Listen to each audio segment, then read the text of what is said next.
The sonar operator's headphones hiss with static and the low groan of the ocean floor. He adjusts the gain, listening through layers of thermal noise and biologics. Then, contact. Faint, high-frequency screw noise. Multiple bearings. He keys the intercom without looking away from his screen.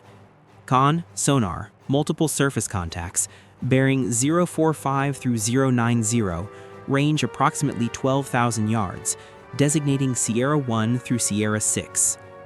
Inside the control room of USS Tucson, SSN 770, the watch officer crosses to the plotting table. It's October 2006. The submarine is operating submerged in international waters off the east coast of North Korea, conducting intelligence collection in support of broader strategic surveillance operations. The mission is routine by doctrine standards: maintain stealth, monitor naval activity, gather signals intelligence, avoid detection. But 6 surface contacts closing on a single axis changes the equation. The commanding officer, Commander Jason Deichler, steps into the control room still pulling on his ball cap. He's been awake for 16 hours, but his eyes are sharp. He moves to the tactical display where the contact bearings are being updated in real time. "Talk to me," he says quietly. The sonar supervisor leans in. "Analyzing tonals now, sir. Initial classification suggests patrol craft, diesel propulsion, multiple units moving in formation." Deichler doesn't respond immediately. He's calculating. Tucson is a Los Angeles-class fast attack submarine, one of the most capable hunter-killers ever built. She's designed to operate undetected in hostile waters, to track enemy vessels without being tracked in return. Her mission profile depends entirely on maintaining acoustic superiority, but 6 surface contacts closing on a single axis changes the equation. "Depth?" Deichler asks. 400 feet, sir. Speed? 5 knots. Slow and deep. Textbook for evasion, but if those contacts are searching, slow isn't necessarily safe. The North Korean People's Navy operates a substantial coastal defense force built around older Soviet-era technology and indigenous designs. Their doctrine prioritizes territorial defense and asymmetric engagement, swarm tactics, layered minefields, and coordinated surface action designed to overwhelm technologically superior adversaries through volume and aggression. By 2006, tensions on the Korean peninsula remain elevated following Pyongyang's declaration of nuclear capability earlier that year.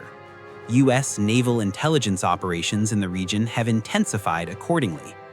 Tucson is here to listen, to map emissions, to track movement patterns and build the intelligence picture that shapes strategic decision-making thousands of miles away. But intelligence missions only work if you remain undetected. Con, sonar. Contacts are maneuvering. Sierra 2 and Sierra 4 are changing aspect. They're turning toward us. Deichler's jaw tightens. A turn toward bearing could mean anything. Could be coincidence, could be a routine patrol pattern, or it could mean they've detected something, a thermal anomaly, a transient noise, a flicker on their rudimentary sonar arrays. He considers his options in silence. Run deep and risk thermal layer breakthrough into colder water where sound propagation changes unpredictably. Run shallow and risk visual detection if any of those contacts deploy helicopters or low-frequency active sonar. Increase speed and guarantee a noisier acoustic signature. Maintain current depth and speed and hope the contacts pass. Every choice carries risk. Con, sonar. Classification update. Sierra 1 through Sierra 6 are assessed as Najin-class frigates and SO-1-class submarine chasers. Confirmed diesel propulsion. No active sonar emissions detected at this time. Najin-class frigates are old, commissioned in the 1970s, lightly armed, minimally capable by modern standards, but they carry depth charges, and SO-1 submarine chasers, despite being small and slow, are purpose-built for exactly this scenario. Deichler moves to the periscope stand and pulls down the intercom handset. Rig for ultra-quiet. The order passes through the boat like a current. Non-essential machinery shuts down. Watchstanders move deliberately, minimizing footfalls. Conversation stops. The ventilation hum softens to near silence. Inside a submarine running ultra-quiet, the dominant sound is your own breathing. The tactical display updates again. The contacts are spreading into a search formation. 2 frigates on the outer edges, 4 submarine chasers in the center, creating an overlapping sonar coverage area roughly 15,000 yards across. Classic ASW sweep geometry. Con, sonar. Sierra 3 has increased speed, now making turns for 12 knots. Course steady on 270. That course puts Sierra 3 on a direct intercept vector with Tucson's current position. Deichler exhales slowly. Helm, come left to course 180. Make your depth 500 feet. Maintain 5 knots. The deck tilts gently as the helmsman adjusts.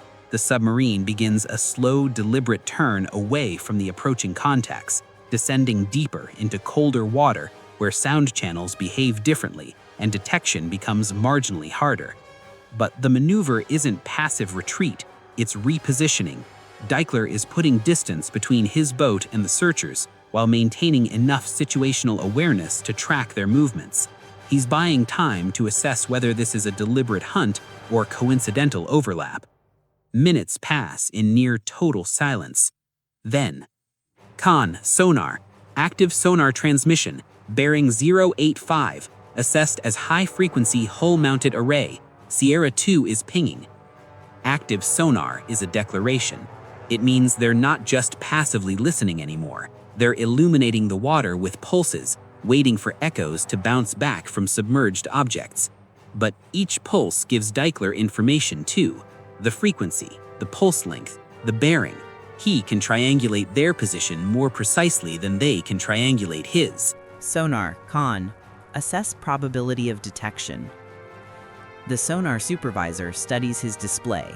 The active pulses are hitting Tucson's hull, but the return signature depends on angle, depth, speed, and the absorption characteristics of the surrounding water. The submarine's anechoic coating is designed to scatter and absorb incoming sonar energy, reducing the strength of any return echo. Assessed low probability at current range and aspect, sir, but if they close inside 8,000 yards and we're beam on, probability increases significantly. Deichler nods. Beam on means the broadest profile exposed to the sonar pulse, the worst possible geometry for stealth. Helm, maintain current course and depth, decrease speed to 3 knots. Slower, quieter, harder to detect passively. The trade-off is maneuverability. At 3 knots, Tucson has limited ability to evade if the situation escalates. The active pinging continues. Every 30 seconds, another pulse reverberates through the water. Each time, the sonar team analyzes the return, looking for reflections that might indicate the North Koreans are getting a solid track. Con, sonar. Sierra 4 is also transmitting active, overlapping coverage pattern with Sierra 2. 2 active transmitters create a denser detection grid. The North Koreans are methodical. They're not panicking. They're executing a coordinated search, adjusting their formation to maximize coverage while minimizing gaps. This is professional ASW work. Deichler considers escalation options.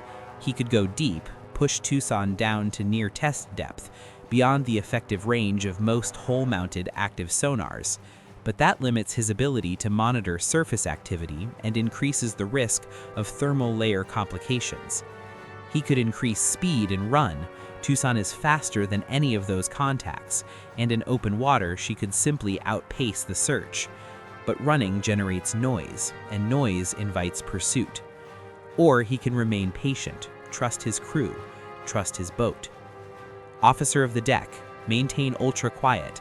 Continue monitoring all contacts. Prepare to launch countermeasures on my order. Countermeasures, acoustic decoys designed to create false targets, drawing active sonar pulses away from the actual submarine. They're effective, but finite. Once deployed, the North Koreans will know for certain that a submarine is operating in the area. It's a card Deichler doesn't want to play unless absolutely necessary. The control room remains silent, except for the faint hum of electronics and the occasional murmur of bearing updates. Outside the pressure hull, the ocean is a dark, cold expanse where sound is the only reliable sense. Light penetrates maybe 200 feet on a clear day. Below that, it's total darkness. Submarines fight blind, navigating and targeting entirely through acoustics. And right now, 6 North Korean warships are trying to paint Tucson with sound. Con, sonar. Sierra 1 is turning. New course 310, speed 8 knots. Sierra 1 is the northernmost contact. The turn brings it onto a bearing that will cross Tucson's stern if the submarine continues on her current heading. Deichler studies the plot. The formation is tightening, not aggressively, but deliberately. They're not charging in, they're closing methodically, maintaining sonar overlap, reducing the probability that a contact could slip through undetected. Time to closest point of approach, Deichler asks. The plotting team calculates quickly.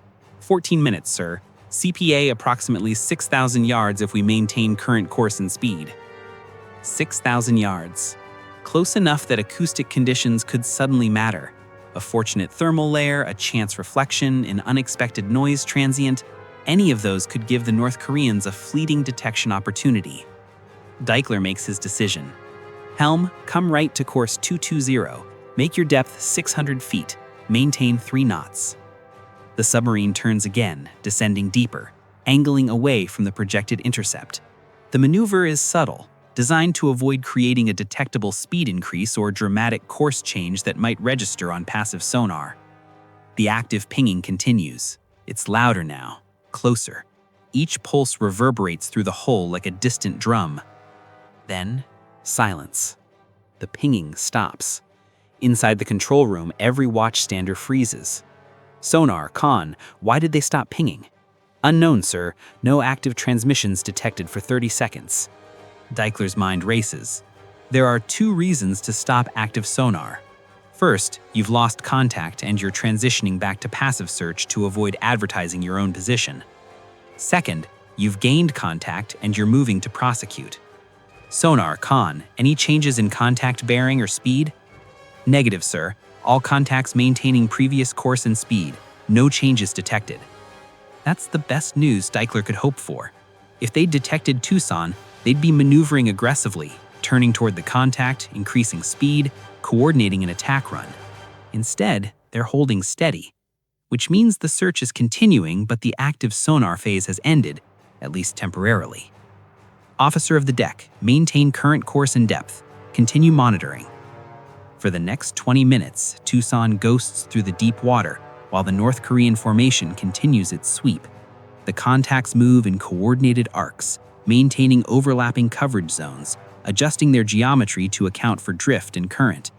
It's a textbook anti-submarine warfare operation conducted with limited resources but disciplined execution. And Tucson remains undetected. Eventually, the contacts begin to spread. Sierra 1 and Sierra 2 turn northeast, opening range. Sierra 3 and Sierra 4 maintain westerly headings. Sierra 5 and Sierra 6 drift south. The formation is breaking up. Con, sonar, all contacts now opening range. Assessed termination of active search pattern. Deichler allows himself a slow breath. Helm, maintain current course and depth for another 30 minutes, then resume normal patrol speed. The tension doesn't vanish immediately. Submariners know better than to relax until the contact bearings are safely astern and the acoustic environment returns to baseline. But the immediate crisis has passed. Tucson completed her intelligence mission without detection, without escalation, without incident. What happened in the waters off North Korea in October 2006 was not a dramatic confrontation. There were no weapons fired, no emergency surfacing, no Hollywood-style evasion at flank speed. Instead, it was a quiet, professional exercise in submarine warfare at its most fundamental. 2 opposing forces maneuvering in the same battle space, each trying to gain information while denying it to the other. The North Korean warships executed a competent ASW sweep using coordinated surface units and active sonar. Their doctrine was sound, their geometry was correct. Under different circumstances, against a noisier submarine in shallower water with more advanced sensors, they might have gained contact. But Tucson's crew maintained acoustic discipline, executed precise maneuvering, and leveraged every advantage their platform and training provided. The submarine's anechoic coating, ultra-quiet machinery, and capable sonar arrays allowed them to track the North Korean formation while remaining undetected themselves. Commander Deichler's decisions reflected the core principle of submarine warfare: patience under pressure. He didn't panic when the contacts closed. He didn't overreact when active sonar transmissions began. He made incremental adjustments, depth changes, course corrections, speed reductions, each designed to reduce detection probability without creating detectable anomalies. The broader strategic context matters too. U.S. submarines operating near adversary coastlines conduct intelligence collection that informs national security decision-making. They map naval movements, they monitor communications, they establish patterns that analysts use to assess intentions and capabilities. These missions depend entirely on stealth. A detected submarine is a compromised mission, and a compromised mission means lost intelligence, diplomatic complications, and potential escalation. The encounter also highlights the enduring challenges of anti-submarine warfare. Despite advances in sensor technology, detecting a modern nuclear submarine remains extraordinarily difficult.